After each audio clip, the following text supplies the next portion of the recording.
안녕하세요. 뮤직서커스 국악범창 강사 김승란입니다. 많은 선생님들이 궁금해하시는 질문이죠. 바로 민요, 악보대로 불러야 하는가? 혹은 우리 민요 선생님이 부르는 대로 불러도 되는가입니다. 답에 대해 생각해보기 위해서 한 가지를 가정해 보겠습니다.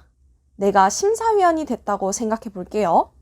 분명 내 앞에는 오늘 응시생들이 불러야 하는 노래의 악보가 놓여져 있습니다. 자, 한 응시생이 들어와서 노래를 불렀습니다. 창산곤 악보대로 부르지는 않았지만 이건 뭐 전공자임이 틀림없습니다. 너무 잘하네 하는 마음과 너무 유리한 거 아니야? 라는 마음도 들겠죠. 점수는 높은 점수를 줄 것입니다. 다음으로는 2명의 응시생이 차례로 들어와서 노래를 불렀습니다. 이 둘은 전공자는 아니지만 열심히 노력해서 온 것 같아요. 둘 다 비슷하게 잘했습니다. 다만 한 명은 지금 주어진 악보와 다르게 자기가 원래 알던 노래로 불렀고, 다른 한 명은 지금 주어진 악보와 동일하게 주어진 악보에 준하여 노래를 불렀습니다. 자, 내가 심사위원이라면 과연 두 사람에게 동일한 점수가 갈까요? 제가 만약 심사위원이라면 시창 능력도 함께 보며 주어진 악보에 준하여 민요를 부른 후자의 응시생에게 더 많은 점수를 줄 것 같습니다. 내가 심사위원이라면을 가정해보며 각자 판단해보면 좋겠죠? 두 번째로 말씀드리고 싶은 것은 모두 아시다시피 민요는 구전심수로 전해진 음악입니다.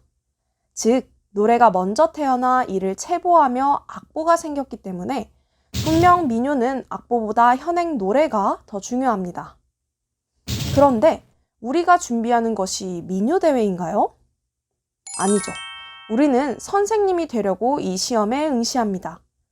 따라서 교과서를 기반으로 학생들을 가르치는 선생님은 당연히 주어진 교과서대로 민요를 부를 줄 알아야 하겠죠. 처음 질문으로 돌아가 보겠습니다.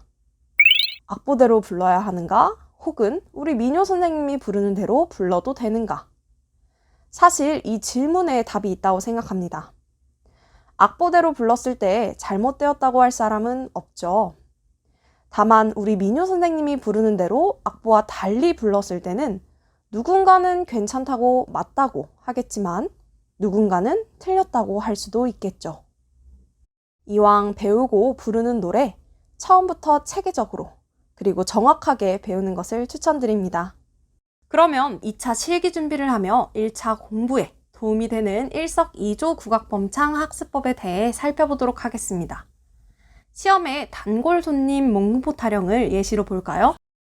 몽금포 타령은 2020년 인천, 울산, 광주 지역 2차 시험에서 출제되었고 2019년 경기 세종 지역에서 출제되는 등 실기시험의 단골 기출곡이라고 할 수 있는 곡이죠. 또한 중고등 교과서 중 총 16종의 교과서에 실려있는 빈출곡이기도 합니다. 지난해 국악범창 수업을 진행하면서 몽금포 타령이 교과서에 2개의 장단으로 실려있고 어떤 점이 다르며 악보에서 이런 부분을 참고하시면 알 수 있다고 짚어드렸었는데요. 이 몽금포 타령이 2021년 1차 시험에서 등장했습니다. 바로 다음 두 악보 중 한 배가 긴 장단으로 된 악보가 어떤 악보이며 이는 어떤 장단인지를 묻는 문제가 출제된 것입니다.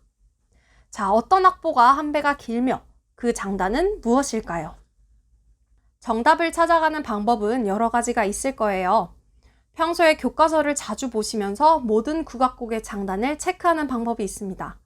하지만 교과서에 등장하는 주요 국악곡만 100곡이 넘기 때문에 이렇게 공부하시면 엄청난 에너지를 쓴다는 단점이 있습니다. 두 번째로는 악보 분석을 통해 답을 유추하는 방법입니다.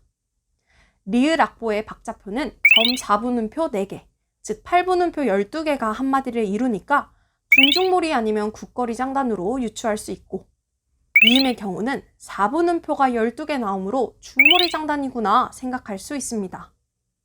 이 중 한 배가 더 느린 것은 중몰이지 하고 정답을 유추할 수 있겠죠.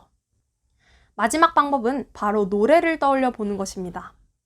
뮤직서커스 민요 교재를 잠깐 보고 올게요. 몽금포 타령이 기본 악보, 포인트 악보, 버전 2 악보, 버전 3 국거리 장단 악보까지 실려 있습니다. 이렇게 교과서 분석을 통해 만들어진 실기 악보를 보며 연습하시면 자연스럽게 몽군포 타령이 국거리랑 중무리로 불리는구나 이해하게 되는 거죠. 이렇게 미리 배웠더라면 몽군포 타령이 중무리와 국거리 두 개의 장단으로 연습했었는데 한 배가 느린 건 당연히 중무리 장단이지 하고 쉽게 답을 알 수 있습니다. 이렇게 1차 공부에도 도움이 되는 2차 실기 준비를 위해서는 노래 부르기 전에 우선 악보를 분석하는 습관을 반드시 길러주셔야 해요. 먼저 종음셋을 보고 올게요.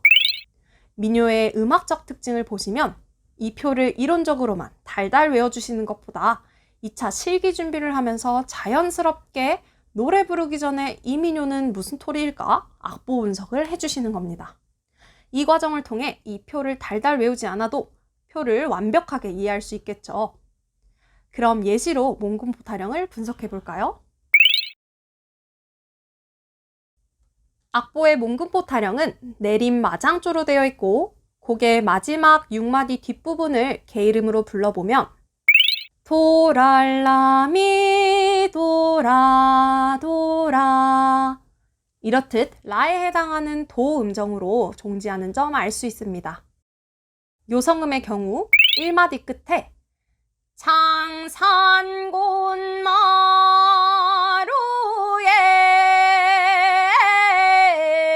창산곤마루에 마지막 음인 미 음정이 탈탈거리며 요성하는 것이 특징적입니다. 그리고 악보 전체적으로 쭉 보시면 최저음이 라에 해당하는 도 음정인 점도 알 수 있죠. 따라서 종지음 라, 요성음 5도 위인 미, 최저음 라인 점으로 보아 서도민요 토리 중 반수심가 토리라는 점 알 수 있겠죠. 이렇게 분석을 마치시고 나면 이제 토리의 특징과 여러 표현들을 살려서 직접 불러보시는 겁니다. 몽군포 타령 짧게 한두 마디만 들어볼게요. 창산곤마루에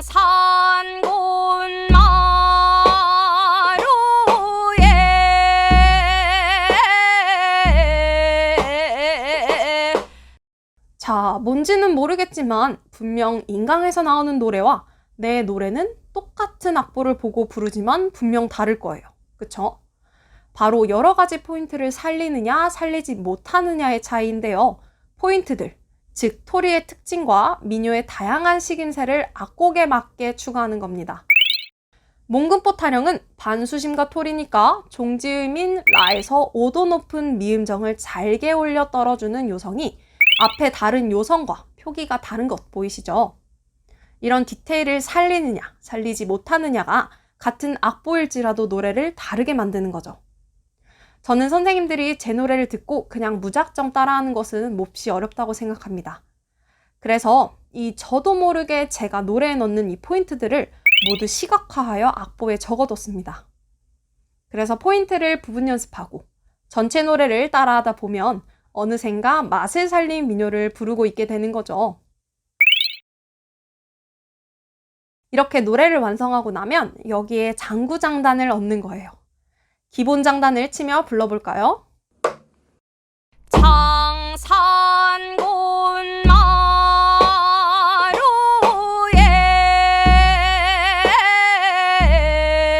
창산곤마루에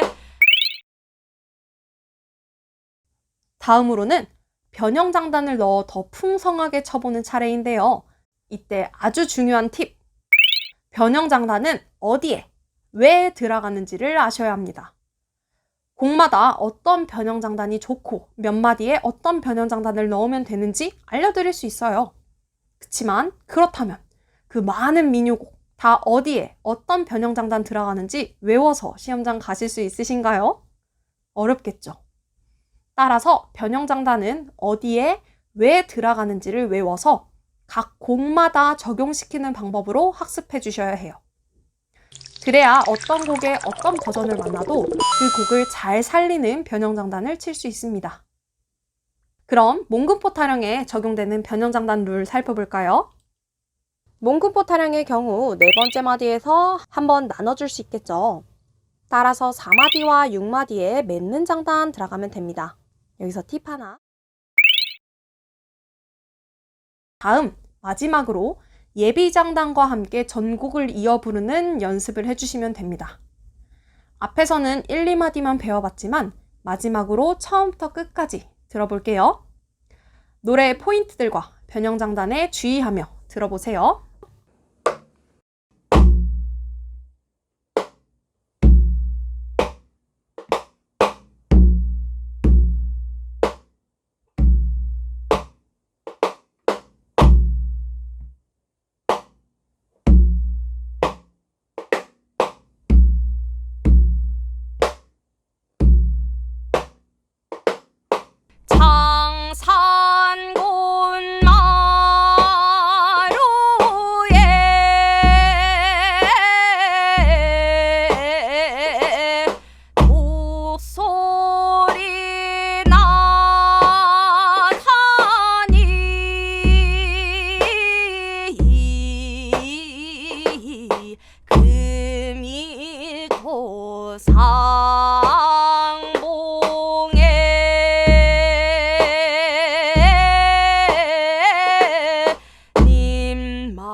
자, 이렇게 임용 스타일의 국악범창 학습 방법을 알아보았습니다.